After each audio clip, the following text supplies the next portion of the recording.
Welcome back to the Chief Life Podcast. I am Stacey Turner, joined by the beautiful Jen Cauchi today of Blūm Organics. Welcome, welcome. Hi, thanks for having me. So excited to chat to you today. So excited to be here. So we are currently in, I don't know what you call, have you got a name for this space? I'm calling it Jen's Zen Den. Oh, I love it. Anything with rhyming, I'm like, yes. Jen's Zen Den, and if you're watching the video, you'll see us sitting on these beautiful cushions, and we've got our little table here with all the goodies on. Yeah. Sage, crystals, all the things. All the lovely stuff. And yeah, we've got our hot chocolate. Yum. Cheers.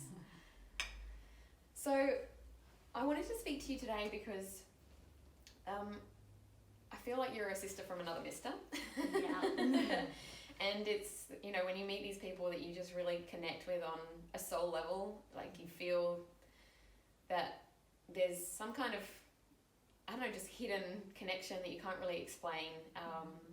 To give the listeners a bit of a background on our story, we met randomly at an event run by a mutual friend, Dasha, and she was interviewing a lady called Emily Gallagher, who we both think is awesome, Conscious Boss, and yeah, I guess it kind of brought us together over about a year now. Yeah, I think it's coming up to a year. Mm-hmm. Wow, that's flown by. Although it feels like we've known each other a lifetime. I think so, yeah. And I'm sure the people listening, you know, can connect with that on some level, that they've met somebody and they're like, I just know you from somewhere, but we've only just met. Yeah. And I think that's something to celebrate, because when you meet those people, you're just so like-minded and you hit it off straight away, and they're the people you want to kind of spend a lot more time with and hang out. Your souls have reconnected. Yeah. Yeah, rekindled spirits, yeah. Absolutely. So I love everything about you, but I would love for you to share a bit more about yourself. Like, you know, tell me about your background. Yeah, it's such a journey, and I love that there's so many aspects interwoven into this tapestry that has become my crazy life, but I wouldn't have it any other way. And I think that everything that's happened, as difficult as it seemed at the time, has led me to exactly where I need to be right now. And everything, all the ups and downs, has definitely led me here. And if I didn't have those challenges, I wouldn't have the strength to face what I have been up against. And ultimately, it's led me to my passion, which is helping other women. So I think the learnings that I've gained through that has definitely put me in a position now where I am able to help other women. And it all sort of started in my early 20s. I was working as an interior designer, and I think we've all seen those design shows and it looks quite glamorous. You know, you're thinking, oh wow, like that's quite a cool job, but the reality of it is that you're often working really long hours to meet deadlines. And for me, my life sort of became work, sleep, repeat, with no room for life in between. And you know, at the time I found it quite exciting when we had deadlines. I was on this adrenaline rush, and I was definitely riding that wave, and Like stuck in your fight and flight response. absolutely, yeah. But I didn't know that that's what it was at the time. Yeah. Like, I thought it was a bit exciting. I had this, you know, busy status that I wore like a badge of honor, and had no idea that I was absolutely destroying my adrenals at the time. But I did start to see some symptoms manifest, and I had absolutely no awareness of alternative medicine or natural therapies at the time. So I was like plugging holes in a sinking ship, really. And I was like, I'll fix this problem with this. I mean, isn't that Western medicine kind of anyway? Like, oh, Band-Aid, let's, you know, Exactly. plug it up. Absolutely. And I wasn't getting any answers from my GP at the time either. So, you know, I was flying blind, and, you know, these symptoms continued to manifest over time: chronic fatigue, sky-high anxiety, and ultimately it led to a diagnosis after 2 years of complaining of not being able to get out of bed on the weekends, to celiac disease. And I remember at the time I had to go and have an endoscopy, and I spoke to my boss about it, and she said to me, well, don't let your health get in the way of your job. What? Yeah, and even for me, who I did put my job ahead of everything else. You know, I let everything else in my life slide, my relationship, and certainly my relationship with myself, which was the hardest lesson. But I think almost jolted me into taking a step back and having a look at it from the perspective of what am I doing all of this for? Yeah. It's almost like it takes some kind of pain point to trigger you into thinking, or like you said, stepping back and thinking like, see the wood from the trees and what's happening here. And I think a lot of people can relate to that, because we do sometimes get so invested in our work that everything else kind of falls away. But then when it gets to the stage where, your health is like knocking on the door, like, hey, what's going on here? Then you do have to stop, and for your boss to kind of put it in that perspective, shouldn't it be the other way around? Like, oh, maybe we should not let the work get in the way of your health. And I think that's just the way that society sees it. I think there has been a bit of a shift since then. That was, over 10 years ago now, but we are starting to have that awareness, which is really good. But certainly then it was like, well, you will turn up to work no matter what. I think it's your awareness has shifted, because I still feel like there's a lot of people that are stuck in that mentality because that's what society or corporate drives, it's right? Pressure. And that you, especially women, are supposed to be able to juggle everything. Yeah, that's pretty full on. So then when you got diagnosed with celiac, what was your next step? Well, I was in mourning of all the gluten that I couldn't eat. I feel like I'm listening, apart from the fact that you're an interior designer, I feel like you're telling my story. This is the weirdest thing. Like, just I think it's so common, and probably it's manifested into different ailments for other women too. It doesn't have to be an autoimmune condition, it can be other things, and I think we're seeing it a lot in fertility issues.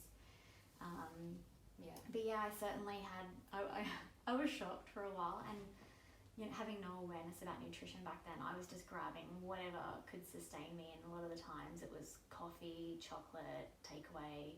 We would order takeaway into the office more often than not, and I worked in Brisbane City right near Town Hall there, and often I'd hear the clock going off at midnight, and that would be my, oh, okay, I probably should get an Uber, or actually we had no Ubers back then. A taxi. Get a taxi back home, grab my cab voucher and get home. But it did take a little while I thought, okay, well, I can't have Tim Tams anymore. Or Oreos. I had a shocking diet, but it took a little while to get used to that, and I thought, okay, well, this is alright, they've got a gluten-free aisle. With that, back then we had like probably 2 meters worth, now there's a whole aisle at Coles, but I was like, awesome, I can get gluten-free biscuits, and that will be my alternative. And I still didn't have any idea of, okay, well, I should be looking at a whole food diet. So that was my mindset back then. And then the crazy thing is that the people that diagnose you don't direct you to those options either. There's no education about like, hey, just go get the gluten-free products, rather than like, no, just eat real whole foods. Which come with their own problems too, because often they're lined with sugar and soy. So I was actually even guided to the gluten-free section, rather than maybe this is an opportunity to look at your diet overall and how it can heal. Craziness. So I guess that then led you to go, okay, so I'm eating these foods that are gluten-free, still not optimal. Did you see an improvement in your health when you shifted to gluten-free food? Absolutely. It was like night and day. And then I sort of realised, wow, like I got so used to feeling that bad. I think because it wasn't like stepping off a cliff, it was a gradual thing that happened over time and got significantly worse. I definitely knew there was a problem, and I was seeking answers, and I even asked my GP, is there a chance I could be celiac, because my grandmother's celiac, and they said, no, you won't have that, which was probably the square one of like my distrust for some conventional medicine. But I saw an improvement pretty well within a couple of days. I started feeling more energetic, and I was like, okay, this is, back then, early 20s, I was like, this is how my friends can last all night at the club. And this is what it feels like to feel good. I was so used to feeling crap. That was the norm for me. So there was a benefit for sure. I was like, wow, I've regained some life. I was definitely aware that I wasn't able to do the things that other people my age age could do. Yeah. And here we are nearly 15 years later, and I feel younger. I feel more energized than I did back then in my early 20s. And you've had a fair few awakenings and breakthroughs since then, from going, okay, I'm eating Tim Tams for dinner, to you know, now I'm just having gluten-free options of Tim Tams, to now what real food options are there. So what kind of happened? I know that you've just said there's like 15 years between then and now, but what were some of the big picture things that helped you to transition through from that diagnosis to changing your diet a little bit to now where you're at now? Yeah. Well, a lot, really. Like, if I circle back to when I was working as an interior designer, I did have that lightning bolt sort of moment. And I had a mortgage at the time, and I was in a long-term relationship, and I realised that a lot of these, it gave me an opportunity to reflect and think, these things that I'm doing, these decisions that I've made in my life, and are no longer serving me. And it was the first time where I really tapped into myself and thought, what is it that I want? And when I tuned out all the external noise, I realised that there's actually this really loud inner voice saying, you've got to travel. And I was like, oh, no, I've got my career, I've got my mortgage, you know, I had my plan. I'm very type A, so I had my plan. I was going to pay my house off in 8 years. I was going to do renovations and all these things I wanted to do, but there was this overwhelming desire to go traveling, and so I turned my life upside down, and I sold my house, and I ended the relationship, and thankfully it was a mutual decision, and quit my job and moved to the other side of the world. And I lived in London, and I experienced all the amazing things that come with travel, and met my partner, and we were on the same page. And at that point I was like, I don't want to get into a relationship at all. But looking for anything. Yeah, but here we are, like 10 years later, we're still together. And that was another lesson for me, where listening to that inner voice led me to ultimately where I needed to be. Because if I had have tuned that out, I would have been unhappy in so many areas, and I wouldn't have met who I'm supposed to be with. And we ended up moving to Canada, to Vancouver, and that was another place where I needed to be, because I feel like anyone that's been to Vancouver knows it's very health-centered. Every second cafe is a vegan cafe. I didn't have any issues finding gluten-free food there. But I wasn't looking at food from a perspective of how can this meal nourish me, whereas I've definitely had that mindset shift now. I think being exposed to all of that over there just was like that, I suppose, increasing my awareness around how I can integrate foods to be healing. Rather than hurting. Yeah. Which is what they were doing for you before. Yeah, for sure. I just realised that you mentioned about your grandmother having celiac disease, and it's definitely a genetic thing. All the women in my family are celiacs. Yeah. My grandmother was, my mum is, my aunt is, I am, most likely my sister, but she hasn't been tested. And we think even my great-grandmother, who passed away from bowel cancer. So, and I think they know a lot more about it now than they did when we were both diagnosed. I think it was 10 years for me as well, 10 years ago. So a little bit longer for you. But isn't it just so crazy that we had this way of living that was just the norm? And it's almost like you were, and I want to say gifted, this information, because we are the sort of people that go, okay, what lessons are there? Where's the silver linings in this? And it's almost like that diagnosis led you to a healthier life. To not only for like food and internal, but like externally. You traveled and you got to meet your partner, and just doing all these things that enriched your life in a more positive way and led you to where you're meant to be now. Would you have considered yourself a spiritual person back then? No. And I love the way that you said, because the way that you explained it was like, this inner voice, and when I removed all the noise, and that is a much more like real tangible words for anyone to understand. You know, I mean, I talk about like I'm a bit woo woo, and I haven't always been this woo woo, and I don't see anything wrong with saying that I am woo woo, because some of the stuff that I say is a bit out there for some people. And it's been a gradual progression, and I love that analogy you used of with like how you felt. It wasn't like jumping off a cliff or walking off a cliff, because it happened gradually. I feel like that's how it's happened with me developing a more spiritual connection. It just kind of gradually happened. It's not like I had like a shift and, you know, this awakening, and like from one day I'm this and then to another day I'm this. And so some of the language that I use now, I wouldn't have used 10, 15, 20 years ago.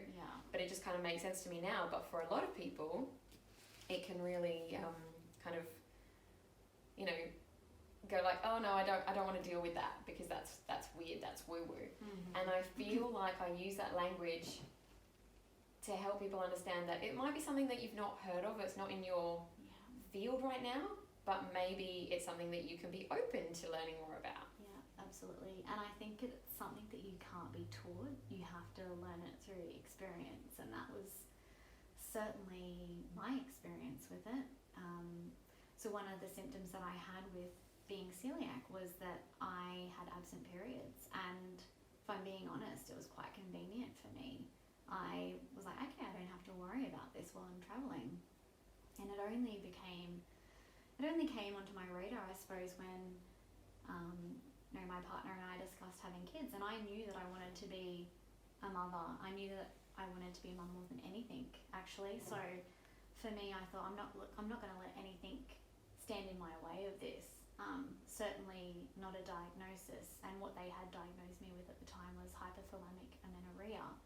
And I thought, okay, that's the condition, but no, actually that's just the term that they use for unexplained absent periods. So if there's an unexplained absent period, then what's going on? What's the problem, and why are we not figuring out what that is? And so I went on this quest and had appointments with fertility specialists and an endocrinologist, and after months and months of blood work, I remember, you know, you wait weeks to get into these appointments, sometimes months, and I was so excited because I was like, this is the first step in me getting closer to my baby. This was well before I'd even thought about preconception, but I sat down there in my appointment with him, and his wall was lined with qualifications and PhDs, and I was like, this is the guy that's going to tell me what's happening. And he pretty well Googled hypothalamic amenorrhea, printed it out, slid the piece of paper over to me and was like, this is what you've got, hypothalamic amenorrhea. And I was like, I know, I could have told you that. That's why I'm here. Yeah. Holy fuck. Yeah. And I just was absolutely devastated. I thought, if the top dog can't tell me what's going on, then no one can. And that was a pretty devastating moment for me, but also one where I thought, I'm not going to let this diagnosis be the outcome for me. I'm going to empower myself with the knowledge on how to rebuild that trust with my body, because my first feeling, I suppose, internally was, you know, why is my body doing this to me? I don't deserve this. But in a way, I had done that to my body. You know, I had inadvertently created my own self-destruction through lifestyle choices. And I think that moment, and even looking back at it now, I think, wow, that really was a moment where I went, F you to the system. I'm not taking this as an answer, and I will continue to seek the information until I get the outcome that I want. And you know, I started looking at alternative therapies then, and met with a naturopath.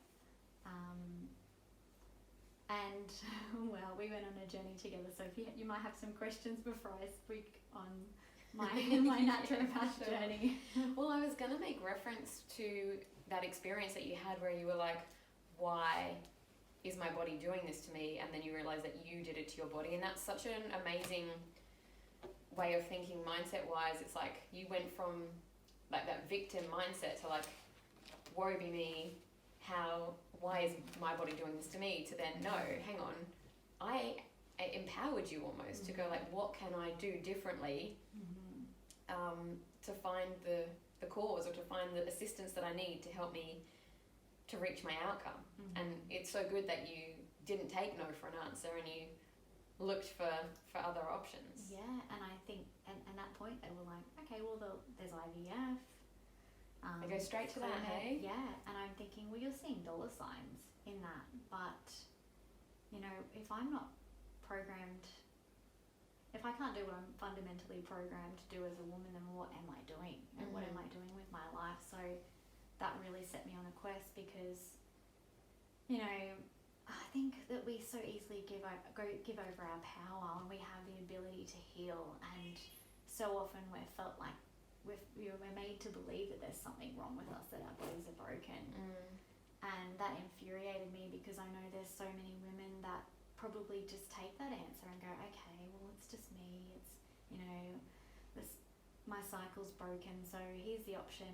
When I want to have a baby, I'll just go on IVF. But that's not an easy journey. No. That's not always the easiest journey either. It's great that it exists, but it's like the end point, or it should be the end point, because there are so many other things that you can try before going to that. Yeah, and it can be so simple, but because of their training, and I suppose they can only really offer you a pill or Band-Aid solution. Yeah, Band-Aid solution again, absolutely.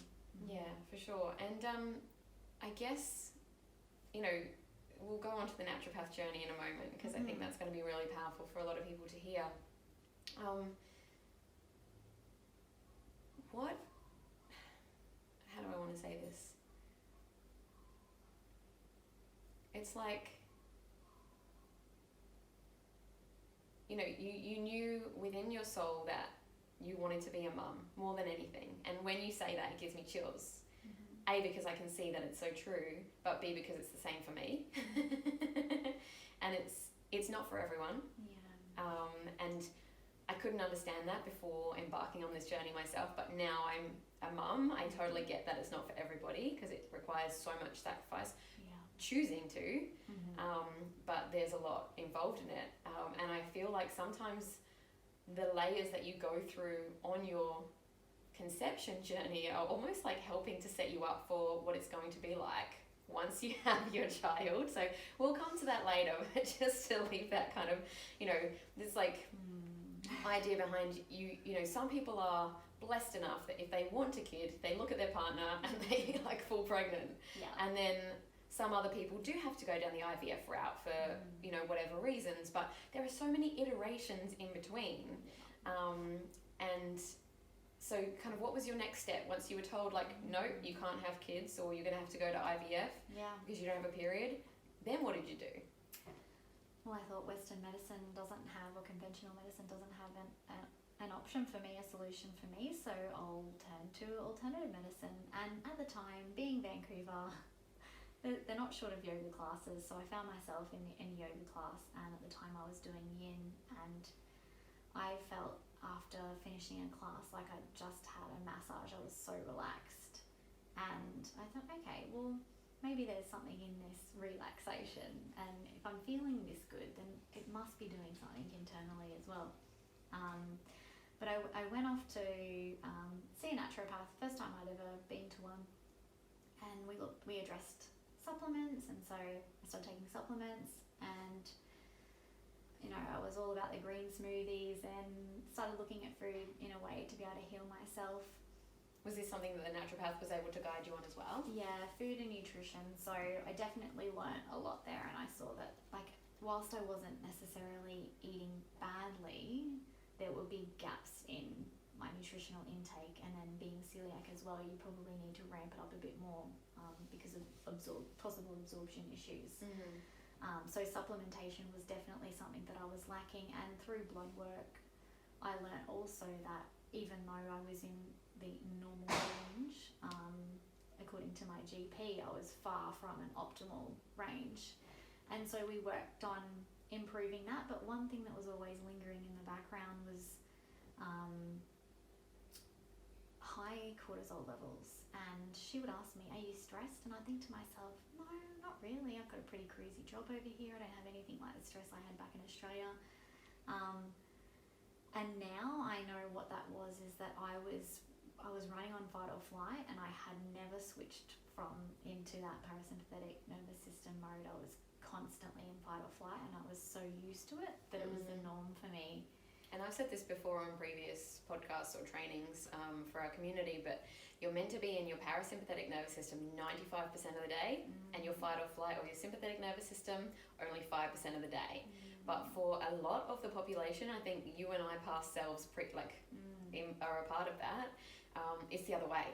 Absolutely. So 95% of the time we were in our stress response, and only 5% of the time we were in rest and digest. And that was the half an hour after a uni class. No.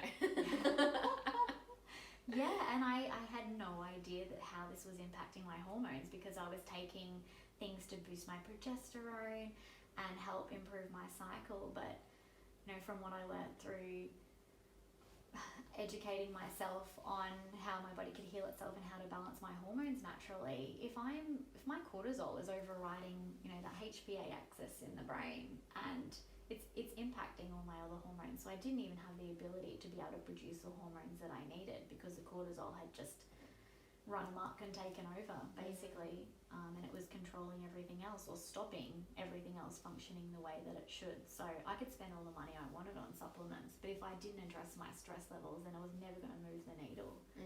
And ultimately that is what I found, because I remember one day she said to me, "Do you meditate?" And I almost laughed at her, and I thought, that's so woo-woo. Yeah. Taipei, I don't have time to meditate. Could be doing so many more important my things to-do list here to tick off. Exactly. I don't have time to meditate. But I was at the end of the line, and I thought, I've got nothing to lose. I'll give this a shot. Yin seemed to be helping, so I gave meditation a go, and I was blown away. The next day I felt my moods were a bit better, and I wasn't so aware of it until after a week, and I was like, I've got less anxiety, something's happening here. And then I think about a month on, I had my blood work redone, and she, I think her jaw dropped when she saw my cortisol levels. She's like, "That's it, we've hit the nail on the head here, your cortisol levels have come right down." And I think I had done 12 months of spending maybe $50 a week on supplements, and a hell of a lot of money on organic food, and which is great. That all has to run hand in hand, but there's so many facets to optimal health. I was so laser focused on one aspect, and this is where bringing all the aspects in and looking at it holistically was able to make the biggest change. And just knowing, such a simple change, really. You don't have to spend money on that. It's all mindset. Totally. I'm smiling big because there's two things here that are really potent. One is that what you're speaking about, all these aspects, that's what we call the 7 pillars of health at the Chief Life. So, and let's see if I can remember them all.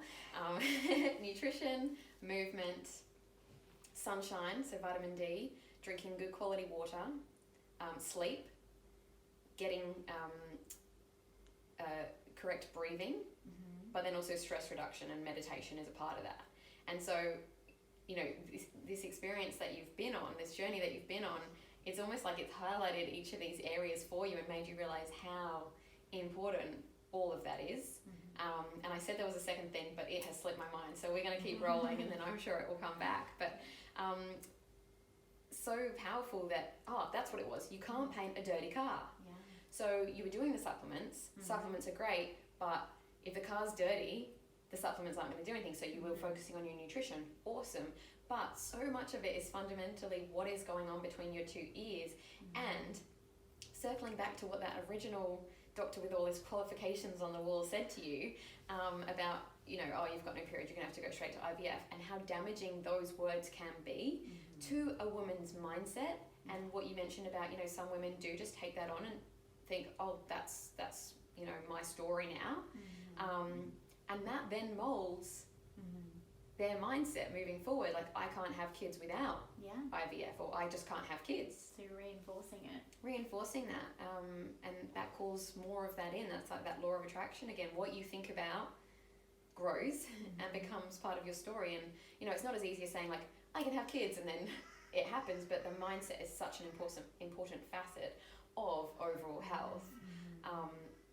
That, we need to make sure that we are staying positive in our approach of what we're asking for, because then the negative impact of the release of hormones from that story on your body is, you know, domino effect. So here you are, you've done your supplements, you've done your nutrition for a year, and then you've realized that meditation can have such a powerful impact. And for some people it might not be, you know, sitting to do guess I should ask, what kind of meditation did you use?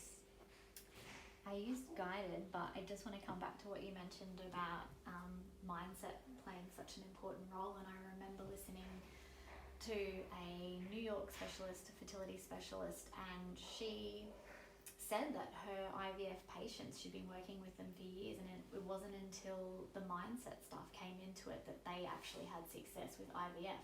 So we can't even discount that when it comes to IVF. It even plays into that. So I think that's an important thing to realise how powerful that really is. You really have to believe that it's going to happen, because if you, I mean, I'll give you an example from, this isn't an IVF example, but this is a bringing a baby into the world example.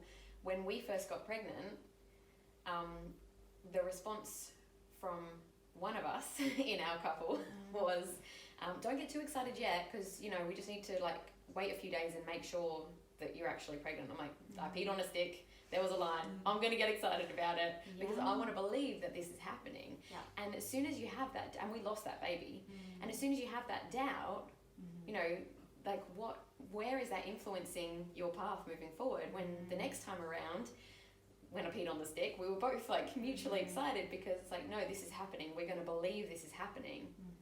And if you're having an IVF transfer and you're thinking, oh, I don't want to get too excited about it because I don't want to be so let down if it doesn't happen, you've already stopped it from happening. Like, sorry, that's quite a blunt statement. And if that wasn't your scenario, awesome. Like, whoever's listening. But, you know, if you can think like, okay, this is happening, like love like you've never been hurt. Laugh like no one's listening.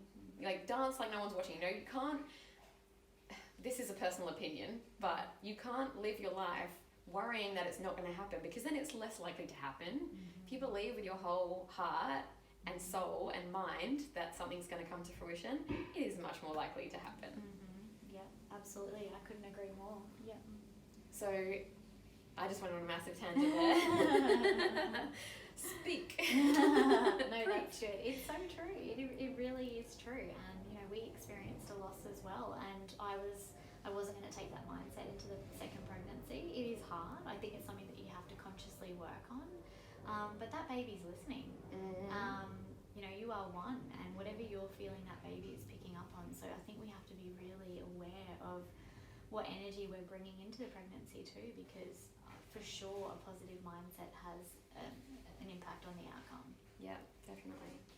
So your guided meditation was like the key for you working with your naturopath in Canada. Where'd you go from there? Well, I thought, well, I'm on this alternative therapy train, I'll keep moving, and I introduced acupuncture, and wow, all I can say is that I can't speak highly enough of acupuncture. I can't think of an area of your life that it can't impact and improve. For me, I went 10 years without having a period, and I should say that I was on the birth control pill, and I came off that, and I think about 90 days after coming off the pill, I got a cycle, my first cycle, and that was the day after having my first acupuncture session. So is it timing or is it the treatment? And you know, probably a bit of both, and maybe mindset as well, in the belief that you know, all I'd read about what acupuncture can do for fertility, and that was certainly the case for me. I certainly believe that it helped bring on a healthier cycle and to build the blood that's needed. And I was very iron deficient, despite being told by my GP that my iron levels were fine. Because they're in the healthy range, in inverted commas, but not optimal. Yeah. So, integrated acupuncture, and then as the months went by, you know, the post-pill journey isn't easy, and for some people, their period will return a month after being off the pill, but for some people it can be up to 2 years. With plenty of complications. Yeah. So did you not have any bleed during your pill time? No. Okay. So normally in that break between Mm-hmm. packs, you are meant to get it's a fake bleed, but you're meant to get one, right?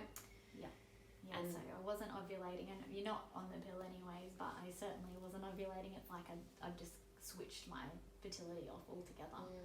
And that was stemming back to high cortisol levels, celiac disease, like lack of nourishment in your body. Yeah, and I think your body just knows. I mean, ultimately, like I say this all the time, that we're not separate from nature, and just as a flower won't bloom, you know, nature has a way of conserving its energy for a more suitable or conducive time. So I think even in those circumstances where our hormones aren't humming along optimally, you know, that's the body saying that now's not the time, now's not the right time, and I might not be able to sustain this pregnancy because I'm not even able to sustain what it needs for you to function, let alone another life. You're in survival mode. That sounded like it was going to be awesome what you said about a flower won't bloom. Is that like a tagline for the business? A flower won't bloom if it's not being properly nourished, if it's not getting light and water and all those things. It might be. It might be my idea around bloom. Yes. Okay, well, let's park your health journey there, and that's like a beautiful segue into Blūm Organics. So how and when was Blūm Organics birthed, and kind of what is it that you're providing to these women that you want to support? I think there was no it's a big question. no real moment where it was birthed. I suppose,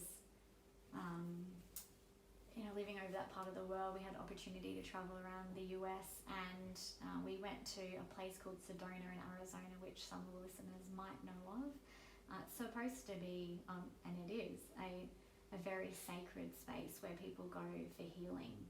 And travelling through there, I did a little day course. I thought, well, you know, when in Rome, when in Sedona, I'll do a little plant medicine day course, and it was incredible. I wanted like more. Ayahuasca plant medicine? No. Okay, not that kind of.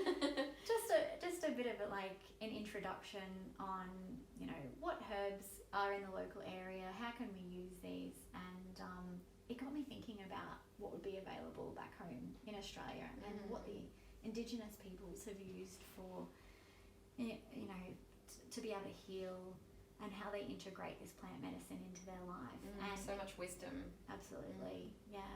And I sort of marinated on that idea for a while, and I was like, okay, there's something that I want to do here. And I definitely knew from what I had been through that my days of being an interior designer were over, and I wanted to shift more into helping other women on the journey and being able to believe in their bodies, and, you know, even perhaps in that realm of pregnancy, preconception, postpartum.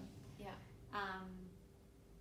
So I was introduced to that, and I thought, here's another way that I can weave something else into my toolbox of health. And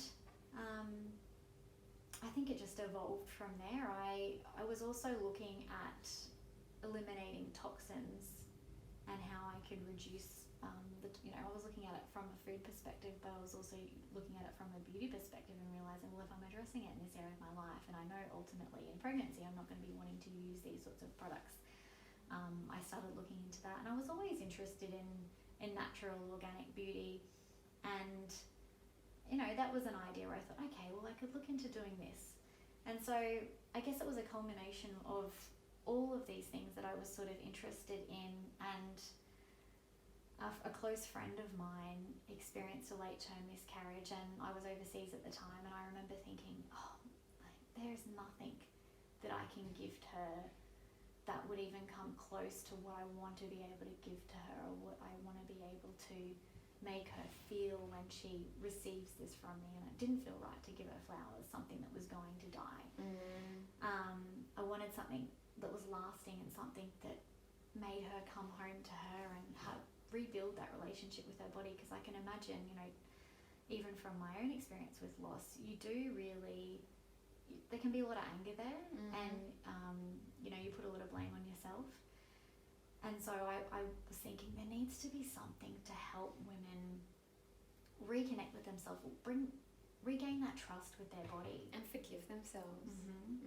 And I just thought there's such a gap there. I needed this gift, whatever this was, to feel like a warm hug from me when she received it. And so looking at all these aspects and knowing how I was able to reduce stress and anxiety in my life, I thought, how can I weave this all together into something that I can gift other women with? And that was the start of my journey in creating these products. And so I've got a range of aura mists, and they each have a different intention, so depending on what you need in that moment. And the idea is that is a conscious pause. It's the anchor in your day where you can check in and recenter, and depending on what it is that you need help with that day, there's a mist to help you with that. And the other products that I have, some beautiful bath soaks to help with a lot of different things, and we can go into those, but I knew that every product had to have its own unique, sacred, beautiful plant botanical extract, and calling on that wisdom and bringing in that relationship with Mother Earth that we're so separate from. So each product has their own unique healing properties from the Australian outback. And I've worked really closely with Indigenous communities and have incorporated wild harvested ingredients into my product, and I think that's a really special and beautiful thing to be able to create that connection with the land, and because we are so separate from it with our modern lives, and I want to be able to bring that ritual into your everyday, and even if it's only being able to steal a few moments here and there to use the aura mists. And that was always my intention, because we are so busy, and that's the first thing that slides off. The first thing that goes off the priority list is taking care of yourself. So the aura mists are that opportunity in a fleeting moment to take a couple of deep breaths and address what it is that you need in that moment. That's awesome. And I love using your aura mist and the bath soaks, but we'll get into them a bit more in a moment. So you mentioned, and I think a lot of people have this same sentiment, I don't have time to meditate, or some of them even the desire, because it's so foreign and it seems like a really hard thing to do because you've got to block your mind and clear your thoughts. And you mentioned before, just in those fleeting moments, to be able to use your aura mist as the anchor. And meditation to me is not about clearing thoughts. I think there's so many different ways to use meditation.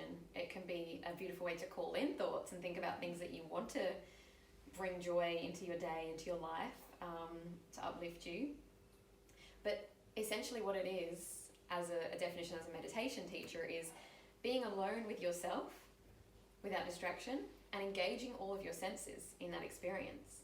And so how amazing that you can use an aura mist, and that allows you to engage all of your senses, like from personal experience.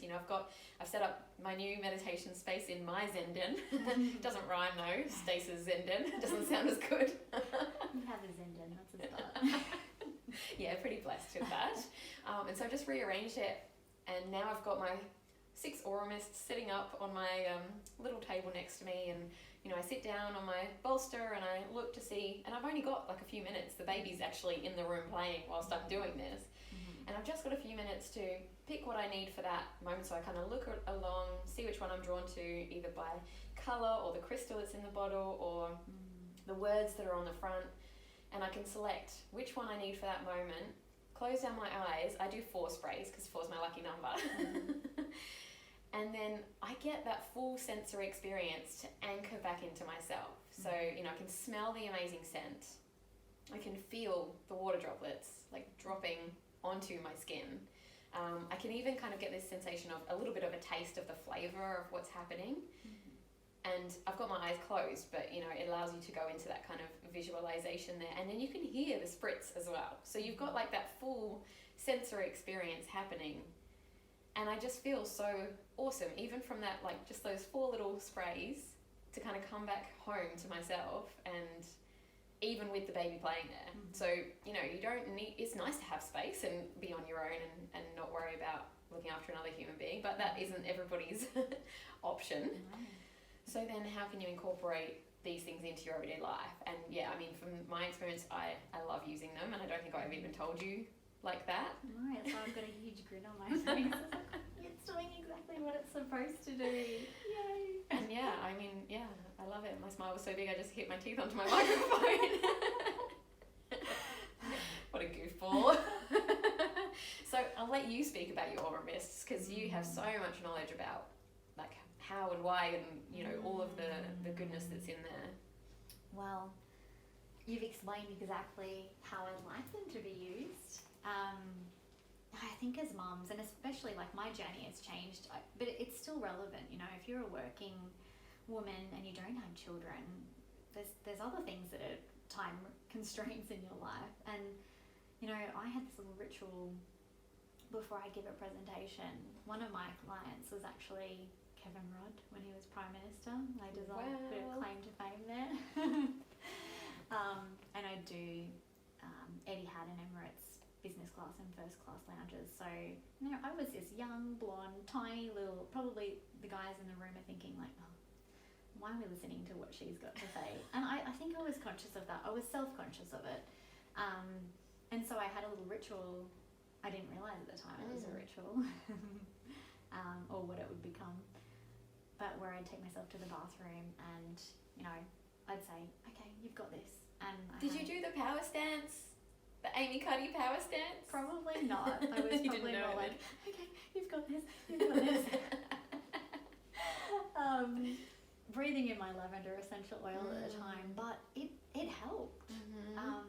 And so it just evolved over time, because I thought, okay, well, I need help with this, and I also need help with this, and now I need help with this. And I think becoming a mum, I knew how, I suppose, it needed to be something that people could use in a moment. And I find myself often feeling quite overwhelmed and frustrated, and all it takes is, I could be washing my hands and then I have my aura mists in the bathroom cabinet and I look up at them, I'm like, okay, I've got to breathe here, because otherwise I'm going to lose my shit.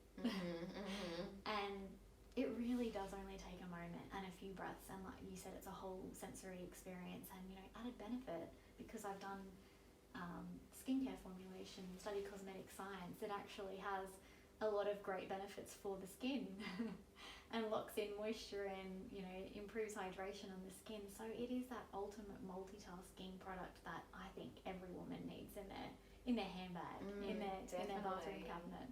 Absolutely. And one of them's a probiotic as well? Yeah, I've got one called Forest Bath. So, you know, we're not spending anywhere near as much time in nature as we should be, and we're not getting those beneficial natural microbes that are in abundance when you're walking through a natural area. So it's especially important during COVID, washing our hands as well, and we're killing off all of that. And staying at home. Yeah, absolutely. So, and I found, you know, I won't go on a tangent here, but I found using different probiotics on your skin was just so beneficial for so many things. So of course I had to have that in the range as well. Yeah, definitely. Okay, so I use the Forest Bath one for when I want to ground and reconnect, because it makes me think of nature. Yeah. And then there's a new moon mist that you use around the new moon, a full moon mist that you use around the full moon. Is there benefit to using the new moon and full moon at other times of the month as well, or are they more so designed to be used at those times? You definitely could. They're both very grounding, very centering. So you could use them daily when you're doing a meditation practice. It wouldn't matter. I just love the idea of having something dedicated for the new moon and the new moon, because that was one of the many things that I integrated into my life during the preconception phase, was familiarizing myself with the lunar cycle and trying to sync my cycle up with the lunar cycle, because if you don't have a cycle, that's one of the things that you can do to try and get it back. Yes, definitely. That's awesome. And so there's, I guess, specific things that you can do at certain times of the month to help get you in sync with the moon cycle. Yeah. I think it's called Lunar Gazing, or I think it's Lunar Gazing. Yeah, that rings a bell. By looking directly at the moon and having the moonlight on your skin, it actually, you know, the receptors on your skin, it sends a message and it can help recalibrate your hormones, which is amazing. It's something that we're totally underutilizing. Yeah, like we are aware of how important the sun is, and to the extent that we're, as a country, a little bit sun scared. But yeah, we have no idea about the potency and the power of the moon. Yeah, and why not capitalize on that? You know, that's something that's available to us. And again, bringing back this idea that we've become so separate from nature, and we really are a part of it. And how can we easily and quickly bring nature into our lives in just small, tangible ways? So yeah, I think definitely having that awareness and bringing ritual into our life too, is really important. So I think the energy that we have available to us around the full moon, how can we work our lives when we're aware of that, and looking at the lunar calendar and how we can set ourselves up for success in other areas of our life. I mean, that's a whole nother conversation about going inward around the time of the new moon, and how we traditionally would be sitting with our sisters in the red tent, and how separate we've come from that. So and if we're not able to do that, that can be a little ritual that you can do with yourself, and just acknowledging, okay, this might be why I'm feeling a little bit introverted during this time. Needing to back off and recharge, and then at other times of the month, like the full moon, coming out and being more extroverted and more social. Yeah, definitely. And that's a thing that we're often not aware of either. We might be just thinking, oh, why can't I sleep at the moment? I can't sleep around the full moon, or I'm having vivid dreams, I'm having all these things. Well, that's because we're programmed to be running around finding a mate under the moonlight, howling at the moon. The wild women. Yeah, that's right. Bring it back. I'm sure some people are like, what are they talking about? So it's definitely something we encourage you to look into, and if it's sparking any interest or it resonates with you, there are plenty of books and people on Instagram that you can follow to find out more about it. And one that comes to mind is Ezzy Spencer. Another is Yasmin Boland, to find more about lunar cycles, because as you say, it could be a whole nother podcast and something that we're both very interested in. And then the other three aura myths that you have are Goddessence, Feminine Rising, and Lioness. Okay, so cool. Very specific intentions around those. Feminine Rising came about from the idea that we're often operating in our masculine, and how detrimental that can be over time. There are obviously times in our day where we need to be calling on the masculine, the doing, the achieving, but as women, we really need to quite often be operating in the feminine, which again, like the fight or flight, we're probably only doing a small portion of our day, but it can be quite detrimental to our health and quite depleting as well. Again, on our adrenals, which is so important for hormonal health, and remembering that our hormones are our central control system for all of our body. So it's not something that we should downplay. So I really wanted to create something that created that conscious shift, and a friend of mine uses it quite often when she's working and she's going to meet her partner after work, to just shift from that 9 to 5, softening and coming back into the feminine. You might go home, have a quick shower, get changed get out of your work clothes and put a dress on, and that's a perfect moment to be like, okay, I can let go a little bit here. I can soften, and I can surrender, and I can receive, and let your man be the man. And it's got beautiful rose quartz in it. Each of the aura myths has their own individual crystal that helps with the intention of the spray.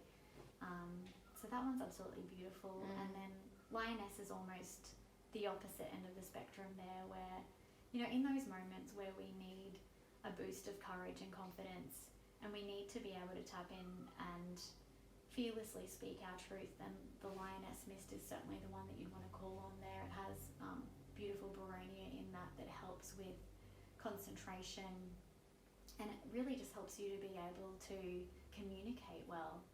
It's got tiger's eye crystal, and so all of those elements work together to be able to help boost your confidence. And I've had many women tell me, we've got a friend of ours that had an exam, and she used that before her exam, and she got comments from her teacher just for how well she performed, and she said, I went into it with absolutely zero nerves, whereas normally I'd have nerves. So it's amazing hearing that direct feedback. Yeah, definitely. And using that kind of mist before a presentation, or a business meeting that you want to go well, or something like that. Maybe before you record a podcast. We may have used some Lioness and some Goddessence. And so talk about Goddessence. Your boss for a pay rise. Just maybe take the lid off it and shower yourself with it.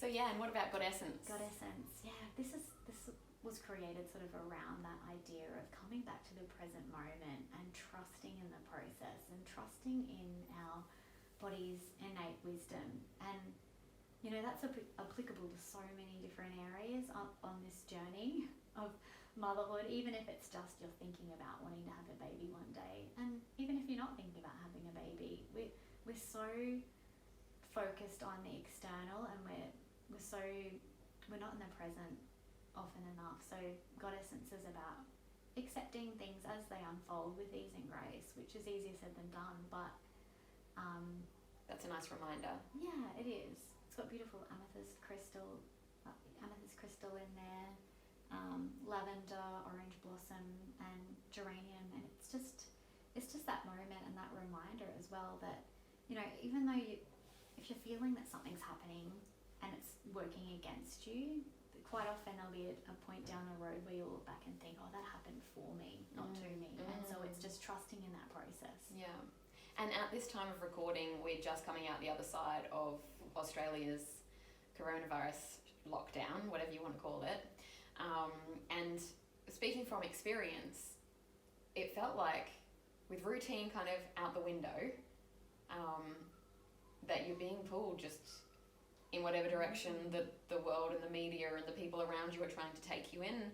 And that could be considered as surrendering, but if it's having a negative outcome, like it led for me to a bit of apathy over that period, I found that using the aura mists would, like, so for example, Goddessence is like, okay, I'm trusting, but it's allowing me to also come back to what is important and have focus on what I need, because as you said, like when you've got things, you know, external, it's so hard to know what we actually want. And that reminds me of what you said pretty much at the beginning of the podcast, where the inner voice was telling you that you needed to work with women.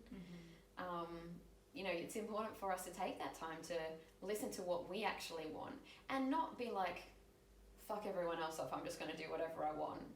But more so tuning into your truth, to be able to speak your truth, and taking the time to use the mists to have those little micro moments of meditation for yourself.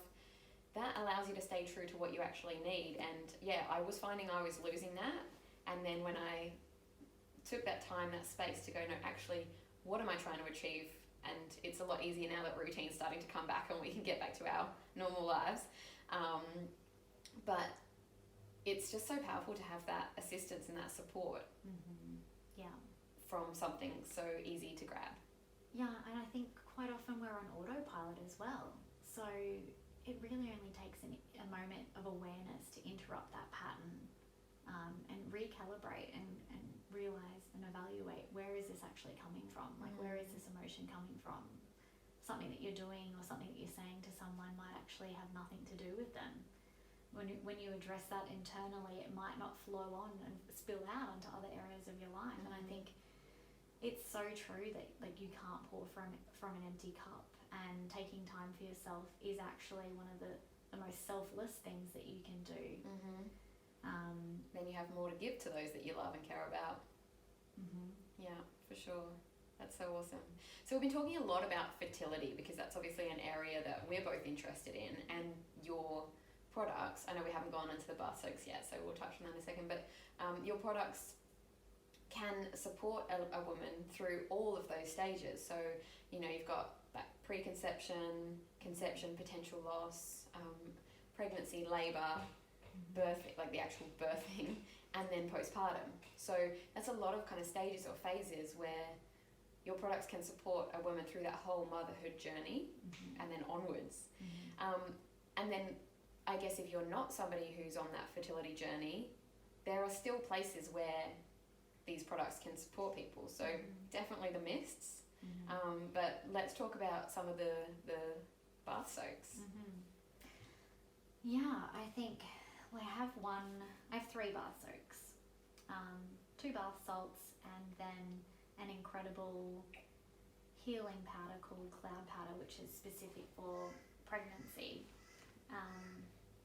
And again, like, you know, salts have been used for ceremonial purposes throughout history, and another underutilized tool that we have available to us. And for me, definitely, as I went through that journey of trusting that my cycle would return when the timing was right, I started integrating, I'd have a bath all the time. It was a really beautiful way for me to come, back to my center, and it also was a very important part on lowering my cortisol, just having that time out, because, on a physical level, the magnesium salts would help to relax me. So, there was benefits on every level to take that time out for myself.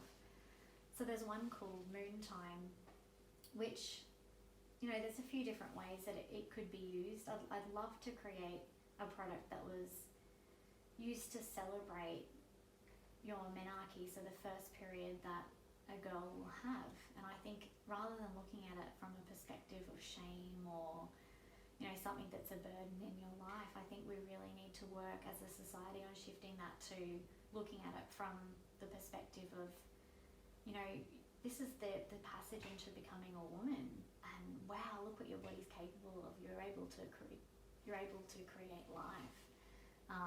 So there's some big changes I think we need to make it as a society on that level, and so that was one of my ideas around bringing that product into the range. But also, on that trying to conceive journey, I think when we come back to talking about mindset, when you're experiencing setbacks or you are trying to conceive and you get your period, again, it's one of those moments where you could feel frustrated and really disconnected from your body. Why aren't you listening to me? Or there's a lot of grief. Yeah. I remember the monthly grief, like, oh, here's my period again, why no baby? Absolutely, and you can try and shove it under the rug, but I think it just perpetuates unless you're addressing that. And if you can sort of come back to, okay, my body's decided that for some reason this wasn't the right time, and body knows best. And so the Moon Time salts facilitate that moment and that relationship that you can have with yourself to, whether it be grieve through that, because I think it's really important to create the time to address those emotions. Otherwise, we're just going to continue to suppress them. Mm-hmm. And then they bottle up, and then they get released in ways that you don't want them to be released. Mm-hmm. Yeah, and it could carry them through to the next cycle. So, that's your opportunity to release that, start the new cycle with a new, fresh perspective, regain that trust that you have. And then the pregnancy soap that I created, Cloud Powder, it's all around, I experienced something called POPs in my pregnancy, which was an incredibly itchy, rare rash that you can get that starts on your belly and then spreads to other areas of your body. And I found that without even getting to a point where it manifests into POPs, a lot of women at the very late stages of pregnancy, you're so uncomfortable, you're so itchy, and it's hard to find, you can use all the different oils under the sun, but something that gave major relief for me when I was on my search for something to ease the POPs was bathing in oatmeal. So the oatmeal and the kakadu plum and the Australian white clay, they all work together to be incredibly hydrating for the skin. And that's a beautiful product also to use if you're having a pregnancy photo shoot in a bath. Because it makes it go milky. Yeah. It's just a nice gift to be able to give a mum. If you're attending a baby shower and you'd like to gift the mum something, that's where I suppose you could give the cloud powder or the postpartum salts. And the postpartum is really around integrating that plant wisdom and how, what's been used for thousands of years to help with the healing. Products like ingredients like yarrow and calendula, lavender, they're all so healing. And you yourself had experienced some really great results from using that. And I find with a lot of the mums, and for me myself, I didn't have time to have a bath, but you can use a sitz bath, which could also be a new term for a lot of people. I didn't know what it was until I needed one. Yeah. And it's again like not a glamorous thing, so it's when you're talking about all the fancy baby stuff, you don't often get into the nitty gritty of what the postpartum days can look like, and they're not pretty. No. They're real and they're raw, and often when you when you desperately need something, you know, you're just sort of turning to whatever gets you through. And I'm really confident that these postpartum salts will help speed the healing and definitely reduce the swelling. I've had so many mums say that, and that was my own experience also. So we've got to get stuff out there to help these mums through these days, the hardest days. The newborn days are hard. Absolutely. And it feels like a blur now, like so long ago, even though for me it was only 8 months ago, and for you 19 months. Yeah. So but when you think back to those times and some of the things that I consciously chose to do, and thankful to Jen because that was guided somewhat by you, was the sitz bath or using the bath soap in the actual bath. You know, I did have the time to do that, and I prioritized it. And I laugh because I think I sent you a photo of me sitting on the toilet with the sitz bath trying to breastfeed Madeline at the same time. So I'm like, well, multitasking at its best. You know, I don't want to have the excuses later down the track when I haven't healed down there, that I didn't make the effort to do what I needed to do to support myself through that process. And then, as you said, selflessly looking after myself meant that I could be more available for her, because I did heal faster down there, and so I was able to move around and you know, hold my baby and do all the things that I needed to do. So yeah, I definitely encourage all new mamas to utilize that. And even if you haven't birthed vaginally, even if you had a cesarean, the Epsom salts can still help to heal the wound and all of that stuff. So you know, there's so many healing properties there that are fantastic. I'm sure you've got more to say about that one, but I just wanted to go back to the cloud powder, because you mentioned it's great, and obviously it's pregnancy safe, but even if you're not pregnant and you just wanted to have a nice, like, nourishing, moisturizing bath soak, would that be something that would be great? Because I've heard oatmeal is good for skin anyway. Yeah, absolutely. I've got friends that are using it on their children that have got eczema and having fantastic results, and certainly for anyone with dry skin, and through the winter months as well, it's just incredibly nourishing on the skin. So yes, it's created with the intention for the pregnant bellies, but it can be used for a wide range of things as well. Awesome. So I guess it's like, we've been talking a bit about ritual, and that would be part of kind of, I have self-care Sundays where I try and do something nourishing and supportive for myself each week. So, you know, for even those people that have older kids or that choose not to have children, it can be a beautiful thing as part of a self-care ritual. With moon time, would that be something that you would use just during your period, or again, it can be used at any time? No, it can be used at any time. I just love the idea of having a specific product for a specific intention. Yes. And it gives us that opportunity to be able to create something of that time as well. So, but you could absolutely use it whenever you're feeling disconnected from your body. Use that as a ceremony to come back to yourself, as I say, and pop that in the bath. It's got beautiful rose quartz powder in it. So, you know, if you're ever needing to top up your self-love, moon time is your go-to. And I feel like all of us do, right? Especially if that's not a term that you've got in your vocabulary as a listener. You know, some of this stuff might seem like new or foreign, but it's worth giving it a go just to see how you feel. And if you feel better, awesome, you've got a new ritual, ceremony, routine that you can put into your week, whatever word you want to label it.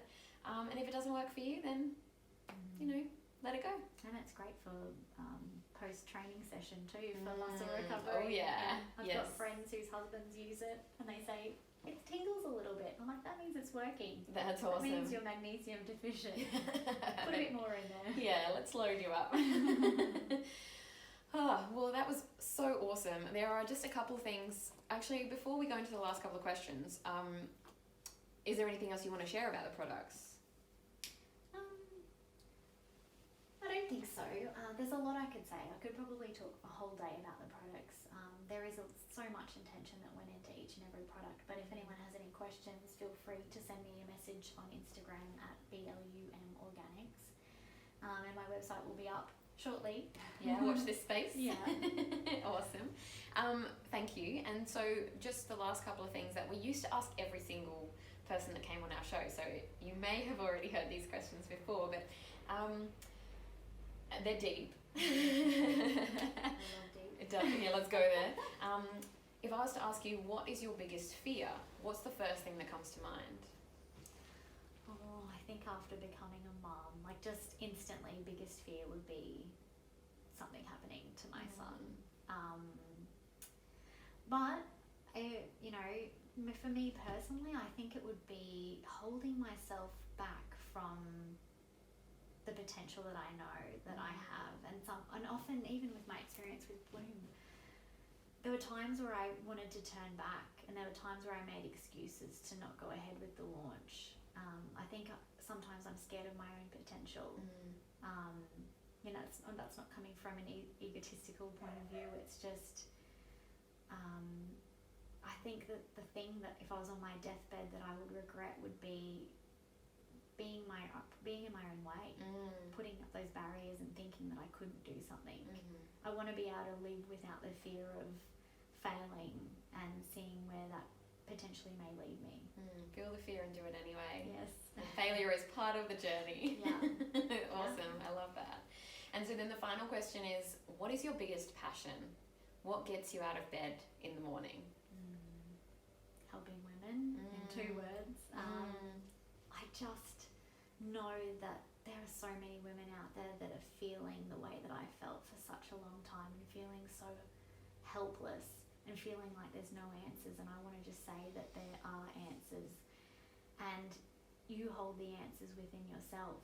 And if I can play a really small role, and I'd love to play a bigger role, but if I could play any role in helping you on that journey, realizing the power that you have within yourself and realizing how that you can activate that power, that's what gets me out of bed in the morning, because I've already achieved the one thing that I wanted more than anything, and that was to become a mum. So I would love to go on to have more children, but even if that didn't happen for me, I've already reached the ceiling there. That was my life's dream, and I feel completely satisfied and filled up from that. But even in the thick of the newborn days, I was still focusing. I still had in the back of my mind, it was still ticking. I was like, I want to be able to do this, and now that I've experienced this and this happened to me, how can I pass this information on to other women?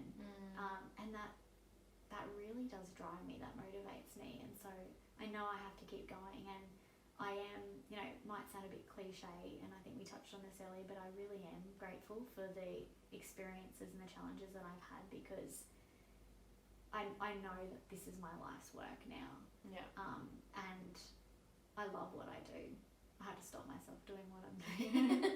My husband and I are both getting our businesses off the ground, and so most nights we're just glued to the laptop sitting next to each other, but hey, at least we're side by side. But hopefully we'll slow that down. But yeah, I could do it round the clock. I really enjoy what I'm doing. That is awesome. And even just listening to you speak about it, you can feel the passion. So that's just so powerful. Thank you for sharing. If you're a woman that's listening to this, we encourage you to explore. If you're a man listening to this, maybe you can gift this to a woman in your life to help them feel this amazingness that we're talking about. Because from 2 women who have experienced a lot of anxiety, depression, for me, I don't know if that was the same for you. It's not something I have experienced, okay. But certainly I had moments during the postpartum time where I thought, wow, is this depression? Is this maybe, it gave me a glimpse of what it may feel like. Yeah. And I realised that it was actually postpartum depletion. Yes. And there really needs to be a distinction made between the two, because I think it can be dangerous to diagnose postpartum depression when it's not really the case. If you don't need to be medicated. Absolutely. Yeah, definitely.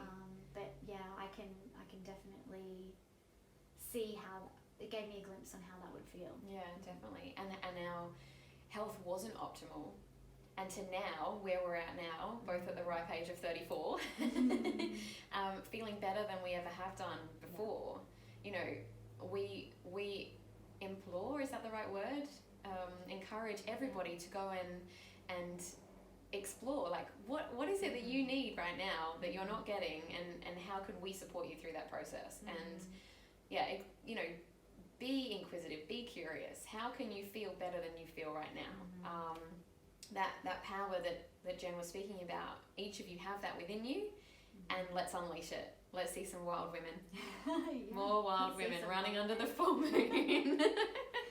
And I think, like, if I could just add, it doesn't have to be a big scary thing. I think it can feel really overwhelming, and when you come out the other end of it, it's like, whoa, like, it can be really small steps. You know, for me, when I was looking at it, like nutrition wise, I just added something. I cooked what I would normally cook, and I added an extra serving of greens.